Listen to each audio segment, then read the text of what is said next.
Assalamualaikum warahmatullahi wabarakatuh. Berjumpa dengan saya Muhammad Budi Nur Rahman. Pada kesempatan saat ini kita akan membahas topik di mata kuliah fisika, yaitu gesekan.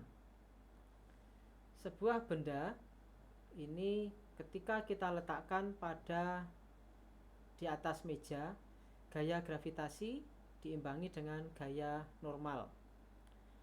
Pada gambar A, ya, ini balok diletakkan di atas meja.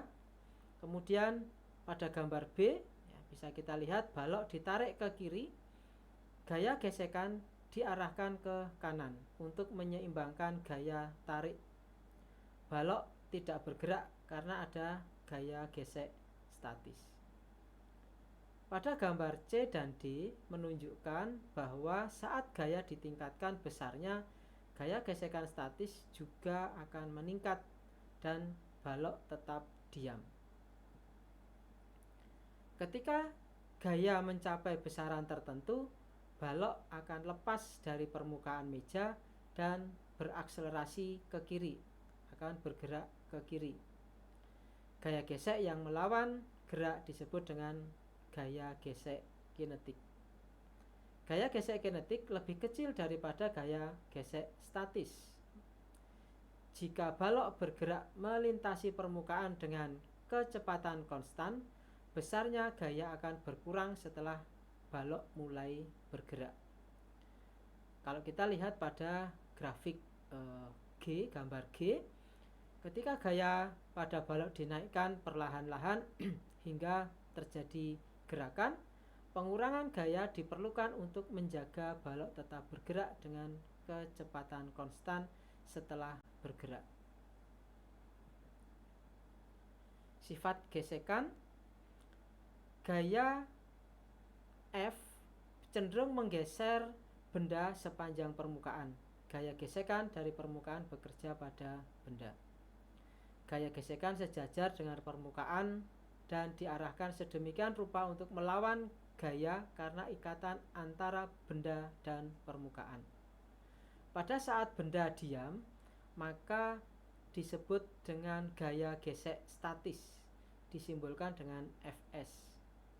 Sedangkan ketika benda bergerak disebut dengan gaya gesek kinetik, disimbolkan dengan Fk. Gaya gesek statis Fs sejajar tetapi berlawanan arah dari komponen gaya F. Jika F bertambah, maka Fs juga akan bertambah. Gaya geseknya juga akan bertambah sampai sebesar Fs maksimum, yaitu mu s dikalikan dengan Fn, di mana mu s adalah koefisien gesek statis dan Fn adalah gaya normal pada benda.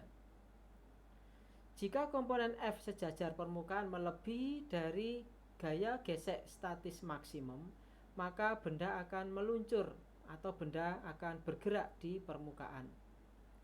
Jika benda bergerak, besarnya gaya gesek akan berkurang hingga nilai konstan sebesar Fk, yaitu sebesar mu k kali Fn, di mana mu k adalah koefisien gesek kinetik. Gaya hambat: ketika benda bergerak relatif pada udara atau fluida, benda mengalami gaya hambat D yang melawan gerakan relatif dan menunjuk ke arah di mana fluida mengalir relatif terhadap benda. Besarnya D terkait dengan kecepatan relatif V oleh koefisien hambatan C yang ditentukan menurut persamaan D sama dengan setengah C kali rho kalikan A kali V kuadrat, di mana rho adalah densitas fluida, kemudian A adalah luas penampang efektif benda yang tegak lurus terhadap kecepatan relatif V. Kecepatan akhir dari benda ketika benda tumpul telah jatuh cukup jauh melalui udara, besarnya gaya tarik D dan gaya gravitasi Fg pada benda akan menjadi sama. Benda jatuh dengan kecepatan akhir konstan V yang diberikan sebesar V sama dengan akar 2 Fg per C rho kali A. Gaya-gaya yang bekerja pada benda yang jatuh di udara ini dipengaruhi oleh benda ketika baru saja mulai jatuh. Kemudian diagram benda bebas beberapa saat kemudian setelah gaya hambat berkembang. Di sini pada awal, seperti misalnya pada kucing yang jatuh, dia memiliki gaya hambat D dan gaya berat Fg. Kemudian pada beberapa saat, besarnya gaya hambat D akan sama dengan gaya berat Fg. Gaya hambat telah meningkat sampai menyeimbangkan gaya gravitasi pada benda. Benda ini jatuh pada kecepatan awal yang konstan. Misalnya penerjun payung dalam formasi yang menyebar horizontal untuk memaksimalkan hambatan udara. Kemudian pemain ski ini berjongkok untuk meminimalkan luas penampang efektif dan meminimalkan hambatan udara yang bekerja pada pemain ski tersebut. Berikutnya adalah gerak melingkar beraturan. Jika sebuah partikel bergerak dalam lingkaran atau busur lingkaran dengan jari-jari R dengan kecepatan tetap V, partikel dikatakan bergerak dalam gerak melingkar beraturan. Partikel memiliki percepatan sentripetal dengan besarnya yang diberikan, A sama dengan V kuadrat per R kuadrat. Ini percepatan disebut dengan percepatan sentripetal.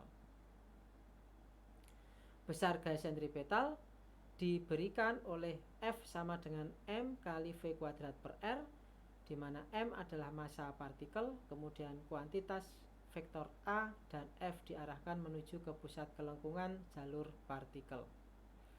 Arah percepatan sentripetal dan gaya tidak konstan akan bervariasi terus-menerus sehingga selalu menunjuk ke arah pusat lingkaran. Untuk alasan ini vektor gaya dan percepatan ditarik sepanjang sumbu radial.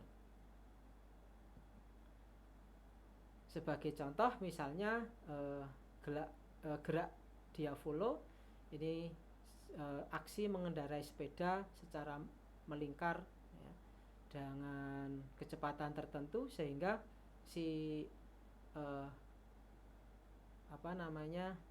atlet ini ketika berada di bagian atas lingkaran dia tidak jatuh karena memiliki gerak percepatan sentripetal. Kemudian mobil yang di tikungan datar, mobil balap dirancang sedemikian rupa sehingga udara yang lewat menekannya memungkinkan mobil melaju lebih cepat melalui tikungan datar tanpa gesekan. Dorongan ke bawah ini yang disebut dengan gaya angkat negatif. Besarnya gaya angkat negatif sebuah mobil bergantung pada kuadrat kecepatan mobil, seperti halnya pada gaya hambat.